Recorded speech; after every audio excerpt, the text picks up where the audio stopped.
Hello students, welcome to our channel. आपको बता दें सेक्शन ए ऑलरेडी हम पूरा कर चुके हैं 1 से लेकर 20 तक। अगर आप जाकर नहीं देखे हैं तो आप जाकर देख सकते हैं, उसका लिंक हम डिस्क्रिप्शन में दे देंगे, या तो ऑलरेडी प्लेलिस्ट बना हुआ है, प्लेलिस्ट में भी जाकर देख सकते हैं। 21 देखते हैं। इफ़ 49x प्लस 51y बराबर 499 एंड 51x प्लस 49y बराबर 501, then find the value of x and y।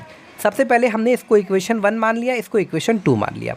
अब हमने क्या किया, सब्ट्रैक्टिंग इक्वेशन 2 को सब्ट्रैक्ट किया फ्रॉम 1 से। 49x plus 15y minus 51x minus 49y बराबर 499 माइनस 501।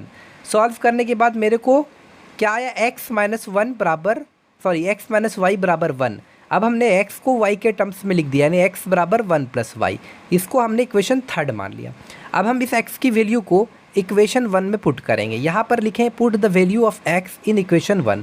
तो इक्वेशन 1 मेरा यही वाला था, 49x प्लस 51y बराबर 499।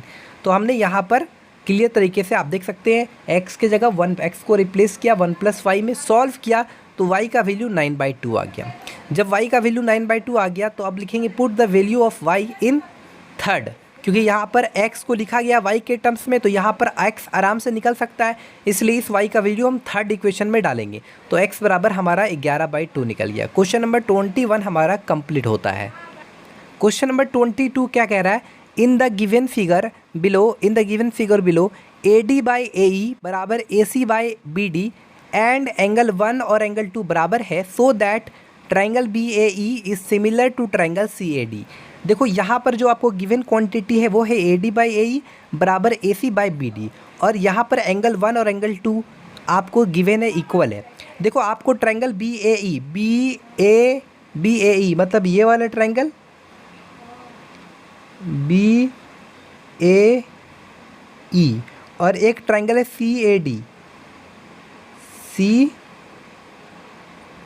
CA और D।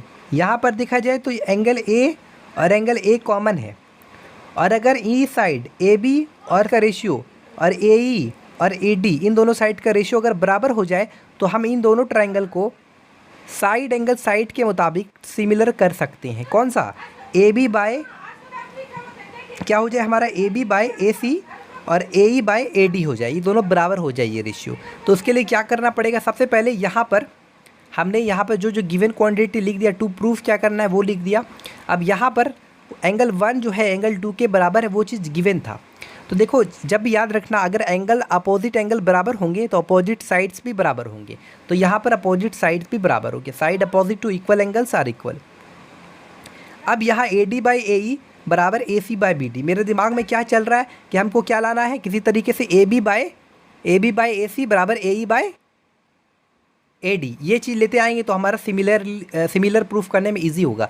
तो यहाँ पर AD बाई AE को बराबर AD बाई AE बराबर AC बाई BD, वो तो गिवन था, हमने इसका रेसिप्रोकल दोनों साइड कर दिया, तो AE बाई AD बराबर BD बाई AC। अब हमने इस AE बाई AD को तो एज इट इज़ रहने दिया और इस BD की जगह AB लिख दिया, इस BD की जगह AB लिख दिया, तो ये हमारा, इसको हमने इक्वेशन 1 मान लिया। अब हमने क्या किया, now in triangle BAE and triangle CAD में क्या है हमारा, जो BA है, जो हमारा BA बाय AC है, BA बाय AC और AE बाय AD, देख सकते हैं AE बाय AD, ये बराबर है कहाँ से, फ्रॉम 1 से।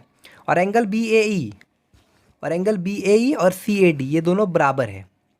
तो यहाँ पर ट्राइंगल BAE जो है और ट्राइंगल CAD जो हमारा सिमिलर हो गया by side angle side similarity के मुताबिक, तो ये चीज़ प्रूफ हो गया। ठीक है स्टूडेंट, ये हमारा 23 नंबर है। क्या कह रहा है, in the given figure O is the centre of the circle, find angle AQB then given that PA and PB are tangents to the circle and angle APB equal to 75 degree.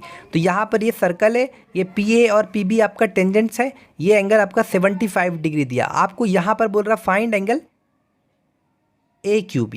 तो यहाँ पर सबसे पहले समझो, देखो OA perpendicular PA होगा, क्योंकि आपको पता है टेंजेंट्स और रेडियस के बीच जो एंगल बनेगा वो 90 बनेगा, और OB perpendicular on PB, angle between tangent and radius is always 90 degree. तो हम कह सकते हैं कि एंगल OAP वो भी 90 और ओ बी पी वो भी 90। हमने इन दोनों को ऐड किया तो हमारा ओ ए पी और ओ बी पी ये हमारा 180 हो गया।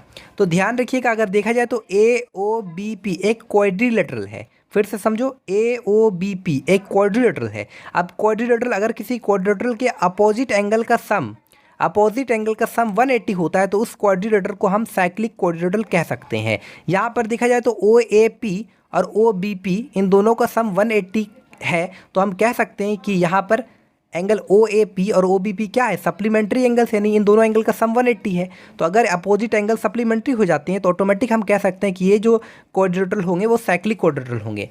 तो therefore A O B P is a cyclic quadrilateral. जब साइक्लिक क्वाड्रिलेटरल हो गए तो ये एंगल और ये एंगल, इन दोनों एंगल का सम भी 180 होगा, यानी 75। तो ये कितना होगा, तो यहाँ पर angle A O B 105 degree निकल गया। अब ध्यान रखिएगा 105 डिग्री ये हो गया, तो यहाँ पर जो एंगल सबटेंड होगा यानी ए क्यू बी, इसका यहाँ पर हाफ बनेगा। आपको पता है कि angle subtended bye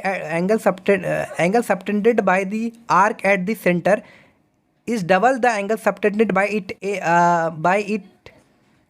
it remaining part. ठीक है, रिमेनिंग पार्ट में अगर यहाँ पर x बनता है तो यहाँ पर 2x बनेगा, यहाँ पर जितना बनता है उसका हाफ बनेगा, यानी अगर यहाँ पर 60 बनता है तो यहाँ पर 30 बनेगा। तो उसी तरह एंगल ए ओ बी हम क्या कह सकते हैं कि एंगल ए ओ बी बराबर 2 times of angle A Q B. ठीक, बाय थ्योरम। ठीक है, समझ गए। तो हमारा एंगल ए क्यू बी बराबर निकल गया 52.5 डिग्री। ठीक है, ये हमारा क्वेश्चन नंबर 24 है। कह रहा the length of the minute hand of a clock is 6 centimetre, find the area swept by it when it's move from 7:05 PM to 7:40। ठीक है, तो देखो यहाँ पर पहले 7:05 हो रहा था, फिर यहाँ से यहाँ पूरा ही ये जो आपका मिनट हैंड का काटा यहाँ आ गया। ठीक, यानी 7:05 से 7:40 होने लगा। तो ये जो एरिया है, एक्चुअली मेरे को यही एरिया यानी ये जो सेक्टर है इसी का आपको एरिया निकालना है। तो एरिया ऑफ द सेक्टर बराबर फार्मूला होता है area of the sector of the circle equal to theta into pi r square by 360। अब थीटा यानी सबसे पहले देखेंगे थीटा यानी यहाँ से यहाँ जब ये रिवॉल्विंग लाइन जब रोटेट किया, मिनट हैंड का काटा जब यहाँ से यहाँ आया तो ये कितना एंगल बनाया, तो पहले ये एंगल आपको जानना पड़ेगा। तो उसके लिए क्या करेंगे, we know that angle made by minute hand in 60 minute is 360। 60 minute में 360 का ये जो मिनट हैंड जो एंगल सबटेंड करता बनाता है 360 डिग्री 60 मिनट में। Therefore angle made by minute hand in 35 minute में कितना, देखो सिंपली समझो स्टूडेंट, जो हम फिगर बनाए हैं कॉपी के अंदर वो फिगर एक्चुअली करेक्ट नहीं है। ये जो फिगर हम आपको सामने दिखा रहे हैं, एक्स्ट्रा जो फिगर दिख रहा होगा आपकी स्क्रीन पर आ रहा होगा, ये फिगर एक्चुअली सही फिगर है, वो हमसे गलत फिगर बन गया है इसलिए। बाकी सब सेम है, वो जो मिनट हैंड को जो टाइम लग रहा है वो 35 मिनट ही लग रहा है ना। तो कितना मिनट घुमा यहाँ से यहाँ को, 5 मिनट 10 15 20 25 30 35 35। तो आप बोल सकते हैं इसको 35 मिनट हुआ। यहाँ से यहाँ घुमा तो कितना, यहाँ से यहाँ तक आने में 35 मिनट लगा इसको, तो 35 मिनट्स में कितना डिग्री बनेगा, तो 35 गुना 360 बाई 60। तो इसी को सॉल्व करना आपको, जो कि हमारा 210 डिग्री आ गया। तो area of the sector of the circle, तो थीटा की जगह 210 बार डाल देना है, पाई की जगह 22/7 सॉल्व कीजिएगा। रेडियस आपको यहाँ पर दिया हुआ है, ये रेडियस क्या है, यही हमारा रेडियस है। ये जो आपका ये जो मिनट हैंड का जो लंबाई है वही हमारा रेडियस है, कितना दिया हुआ है, तो यहाँ पर रेडियस 6 सेंटीमीटर दिया हुआ है, आप पढ़िएगा तो 6 सेंटीमीटर मिल जाएगा। तो सॉल्व कीजिएगा तो 66 सेंटीमीटर स्क्वायर एरिया है, इसलिए सेंटीमीटर स्क्वायर में आ गया। ठीक है, ये हमारा 24 नंबर को और में क्वेश्चन दिया हुआ है। In the given figure arcs have been drawn of radius 7 centimetre, each with vertices A B C D of quadrilateral A B C D as centre. ये जो ए बी सी डी दिख रहा है ये जो क्वाड्रेटरल का वर्टाइसेस है ए B C D, ये actually centre of the circle है, सेंटर है। ठीक है, find the area of the shaded region. Simply कुछ नहीं, ये जो शेडेड रीजन है इसका आपको एरिया फाइंड करना है। तो यहाँ पर जो सेंटर पर जो एंगल बन रहा है उसको हम लोग θ1 θ2 θ3 θ4, तो एरिया ऑफ शेडेड रीजन जो बनेगा वो होगा θ1 pi r square by 360, θ2 pi r square by 360, θ3 pi r square by, सबको जोड़ देना है। फिर θ1 क्योंकि ये आपका क्वाड्रेटरल का फॉर्म है तो इसका मान कितना होता है, चारों एंगल का सम 360 होगा। तो सॉल्व किए तो पाई आर स्क्वायर आया, अब आर की जगह 7 डाल दिए तो हमारा एरिया ऑफ शेडेड रीजन निकल गया। ठीक है, ये हमारा 25 नंबर क्वेश्चन है। Sine of a plus B बराबर 1 cos of A minus B बराबर √3/2। देखो sine of A plus B बराबर 1। अब हम सोच रहे इधर साइन है तो इधर भी हमको साइन लाना, तो साइन 90 का वैल्यू 1 होता है, तो 1 की जगह साइन 90 लिख लिए। तो अगर हम कंपेयरिंग द एंगल्स देखेंगे तो ए प्लस बी बराबर 90 हो गया। कॉस ए माइनस बी बराबर √3/2, तो ए माइनस, अब कॉस ए माइनस बी इस √3/2 किस तरह लिख सकते हैं, कॉस 30, तो ए माइनस बी बराबर 30। इक्वेशन को सॉल्व कीजिएगा तो यहाँ पर ए बराबर 60 आ गया और बी बराबर 30 आ गया। ठीक है, तो ए और बी दोनों का वैल्यूज निकल गया। दूसरा और में दिया हुआ है, या तो ये बनाए या तो ये बनाए, find an acute angle theta which, इतना आपको दिया हुआ है, आपको थीटा का वैल्यू निकालना। चलिए निकालते हैं। ध्यान रखिएगा इस क्वेश्चन को 2-3 मेथड से बनाया जा सकता है, लेकिन अभी फिलहाल हम एक ही मेथड से बना रहे हैं। ठीक है, 2-3 मेथड है इसका बनाने का। Cos theta minus sine theta को मल्टीप्लाई इससे कीजिएगा, cos theta plus sine theta को इससे मल्टीप्लाई कीजिएगा। एक बार कॉस थीटा को 1 से, फिर कॉस थीटा को √3 से, फिर कॉस थीटा का काम हो गया, फिर साइन थीटा को 1 से, उससे पहले साइन माइनस का, फिर साइन थीटा को √3 से, तो माइनस √3 साइन थीटा हो जाएगा। फिर कॉस थीटा को 1 से, फिर कॉस थीटा को √3 से, माइनस √3 कॉस थीटा, फिर प्लस साइन थीटा को 1 से, तो sine theta minus sine theta into √3 sine theta. Solve कीजिएगा, देखो कॉस थीटा इधर भी कॉस थीटा, इधर भी प्लस कॉस थीटा, इधर भी प्लस कॉस थीटा, कैंसिल हो गया। इधर भी माइनस √3 साइन थीटा है, इधर भी माइनस √3 साइन थीटा, तो कैंसिल हो गया। यहाँ पर √3 cos theta plus √3 cos theta, 2√3 cos theta. यहाँ पर साइन थीटा इधर माइनस में था, उधर गया plus 2 sine theta. Cos by sine यानी कॉट, 1/√3 में कॉट किसका, तो कॉट 60 का वैल्यू 1/√3, तो थीटा का वैल्यू निकल गया। ठीक है, ये हमारा सेक्शन सी है। कह रहा है गिवन दैट √3 इज़ इरेशनल। आपको दिया हुआ है कि √3 क्या इरेशनल है, वो तो पता ही आपको, ये अंदर नॉन परफेक्ट स्क्वायर है तो इरेशनल होगा ही √3। Prove that 5 + 2 3, 5 + 2 √3 is irrational. तो let assume that 5 + 2 √3 is a rational number. देखो इसी का उल्टा, जब भी इसको प्रूव करने दो तो उसी का जस्ट उल्टा आपको कंसीडर कर लेना है। तो हम अतः से देयरफॉर हम कह सकते हैं कि 5 + 2 √3 बराबर p/q, where p and q are coprime integers. Coprime integers मतलब क्या, जैसे 2 और 3, आई बस समझ में, जैसे 2 और 3 का क्या है, HCF 1 है, इसे 2 और 3 क्या कहलाते हैं, को प्राइम। ठीक है, तो 5 + 2 √3 बराबर, अब क्या किया हमने, 2 √3 को इधर रखा, 5 को उधर भेजा, तो यहाँ हो गया p - 5q/q। अब देखा जाए तो 2 × में था, डिवाइड में चला गया, तो ऐसा हो गया। यहाँ पर here √3 is rational number which is given in your question. अब ये देखा जाए तो p - 5q divided by 2q, pq क्या इंटीजर से बिलोंग कर रहा है, तो यहाँ पर ये भी याद रखना है कि नीचे कभी कभी ज़ीरो नहीं होना चाहिए। तो ये आपका क्या है, किस फॉर्म में आएगा, आएगा तो रेशनल नंबर के फॉर्म में ही आएगा, आई बस समझ में।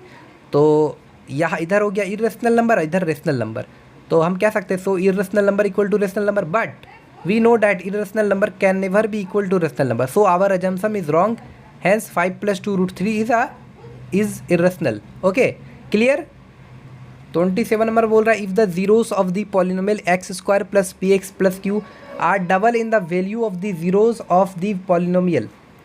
तो कह रहा है if the zeros of the polynomial, जो भी इस पॉलिनोमियल का जो भी जीरोस आता है, are double in the value of the zeros of the polynomial, इसका जो भी जीरोस निकलता है उसका डबल होगा इसका जीरोस, समझ गए। इसका जो जीरोस होगा, इसका जो भी जीरोस निकलता है उसका डबल होगा, बस इतने बोल रहा है। Then find the value of p and q। तो देखो 2x² - 5x - 3, इसका पहले रूट्स निकाल लेते हैं, यानी जीरोस निकाल लेते हैं। तो हमने यहाँ पर इसका जीरोस निकाल लिया, x = 3 x = 1। So zeros of x² + px + q will be, इसका 2 गुना होगा, यानी 2 × 3 और 2 × 1 -1, तो 6 और -1 हो जाएगा। अब सम ऑफ रूट्स क्या होगा, सम ऑफ रूट्स मतलब होता है -b/a। तो यहाँ पर x का कोफिशिएंट क्या है, अरे याद है ax² + bx + c, यही हमारा जनरल फॉर्म है। x का कोफिशिएंट b होता है, यहाँ पर x का कोफिशिएंट p है तो p लिखें। x² का कोफिशिएंट कितना 1, तो -p/1, 6 - 1, sum of roots. Sum of roots मतलब क्या, 6 और 1 का सम प्लस माइनस माइनस से ना होगा, तो यहाँ पर p का वैल्यू निकल गया। उसी तरह प्रोडक्ट ऑफ रूट्स बराबर क्या होता है, c/a।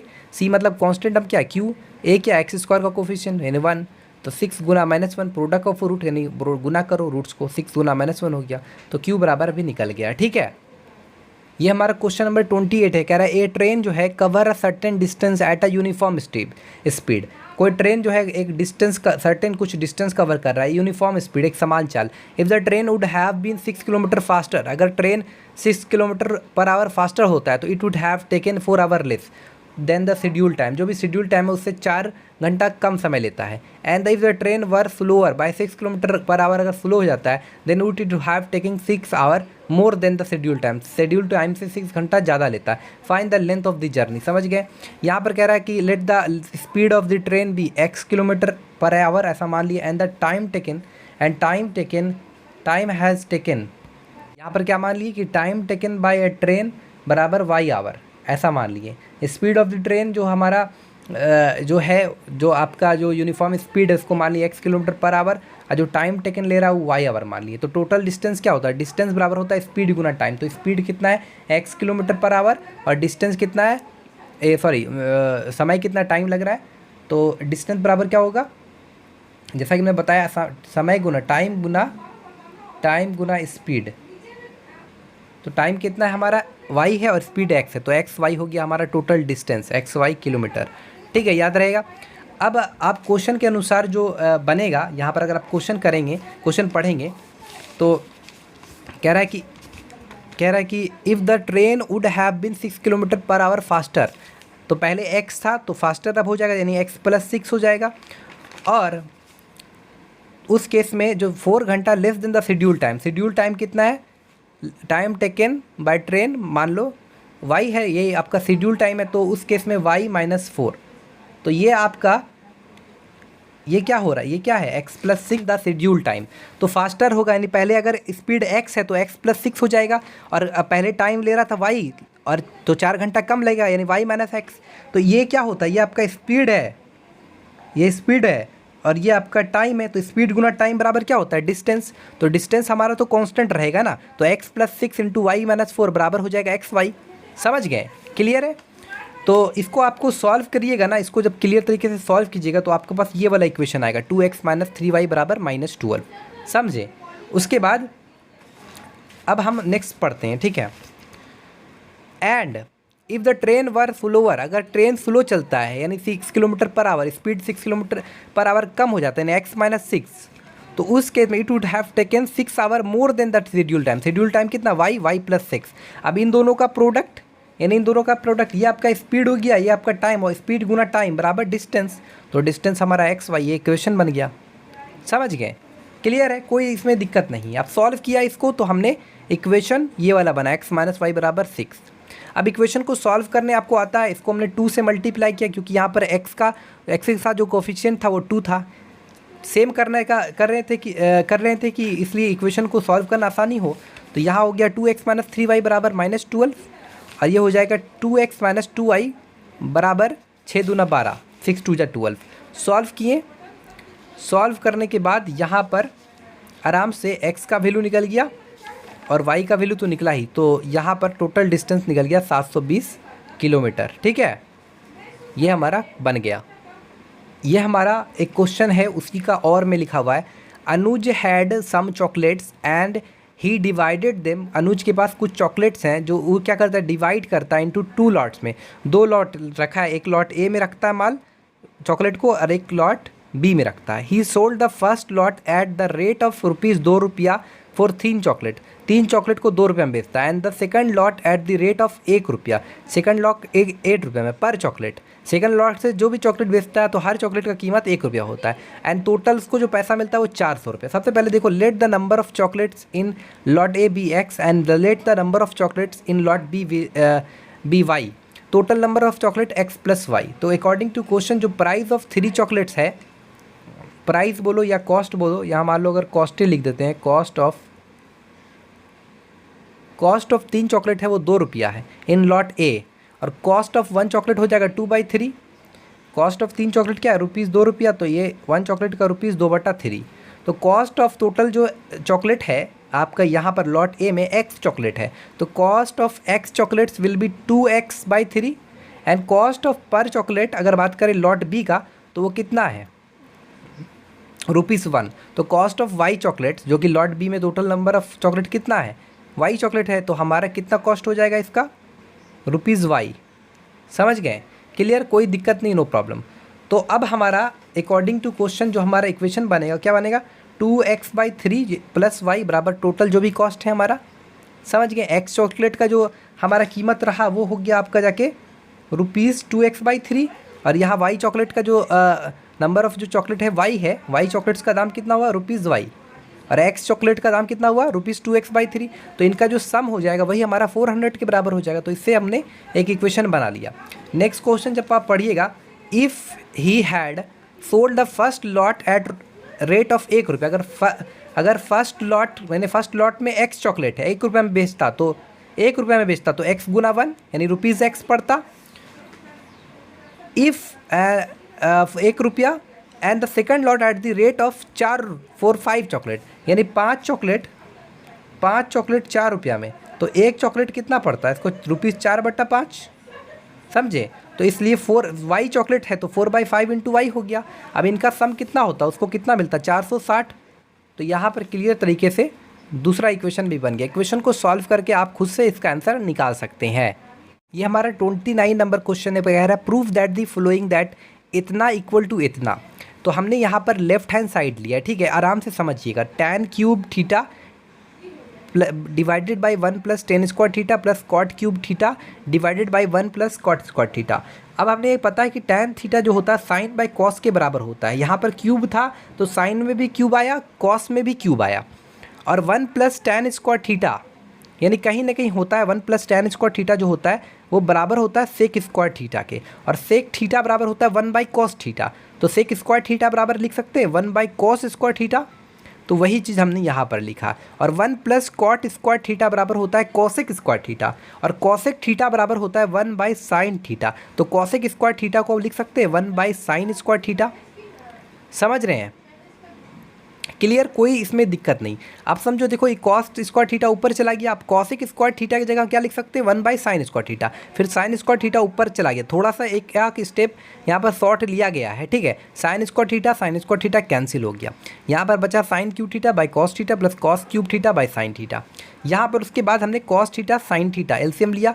यहाँ पर कॉस थीटा कैंसिल हो जाएगा, sine cube theta into sine theta, sine to the power 4 theta, sine theta cos to the power 4 theta.